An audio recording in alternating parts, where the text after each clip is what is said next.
Ibu Lady minta maaf atas penganiayaan Dr. Koas FK Unsri, dicecar 35 pertanyaan saat diperiksa.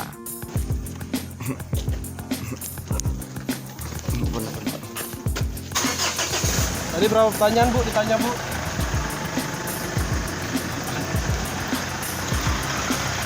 Sri Melina atau Lina Dedi menyampaikan permintaan maaf kepada mahasiswa koas yang menjadi korban penganiayaan M. Lutfi dan keluarganya.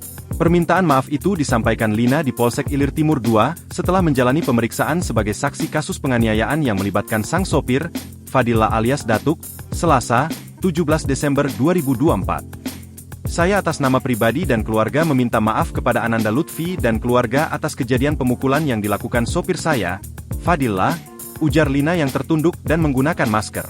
Tim kuasa hukumnya, Bayu Prasetya Andrinata SH mengatakan upaya untuk bertemu keluarga Lutfi sudah dilakukan namun, saat ini pihaknya masih menghormati keputusan keluarga yang belum ingin bertemu. Ketika ada kesempatan kita akan coba untuk bertemu keluarga. Cuma kami juga mengerti keluarga belum bisa ditemui, kami menghormati, ujar Bayu. Bayu juga mengungkap Lady sudah menyampaikan permohonan maaf ke Lutfi via chat atas apa yang dialami. Setelah dicecar 35 pertanyaan oleh penyidik pada pemeriksaan yang berlangsung tadi malam, kliennya siap apabila diminta kembali oleh penyidik memberikan keterangan. Kami belum tahu apakah bakal dipanggil lagi atau tidak, yang pasti kami akan kooperatif, katanya.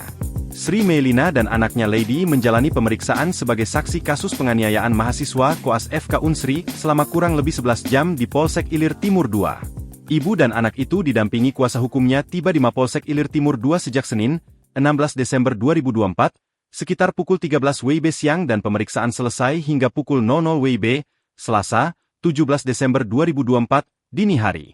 Untuk menghindari awak media Lady melewati jalur tikus, pintu belakang Polsek dan berlarian dengan seorang perempuan menuju mobil Pajero putih yang sudah menunggu sekitar 30 menit sebelum pemeriksaan selesai. Sedangkan Sri Melina, ibunya bersama tim kuasa hukum keluar lewat pintu depan ruangan penyidik dan menjumpai wartawan. Tim kuasa hukum Sri Melina dan Lady, Titis Rahmawati dan Bayu Prasetya Andrinata mengatakan, penyidik mencecar ibu dan anak itu masing-masing 35 pertanyaan. Titis mengungkap alasan pemeriksaan saksi dilakukan di tempat yang berbeda atas permintaan penyidik, dikarenakan banyak media yang meliput dan kondisi kliennya yang sangat drop. Titis menambahkan kedatangan kliennya memenuhi proses pemeriksaan yang berjalan dan berharap kasus tersebut cepat selesai. Download Tribun X sekarang. Menghadirkan lokal menjadi Indonesia.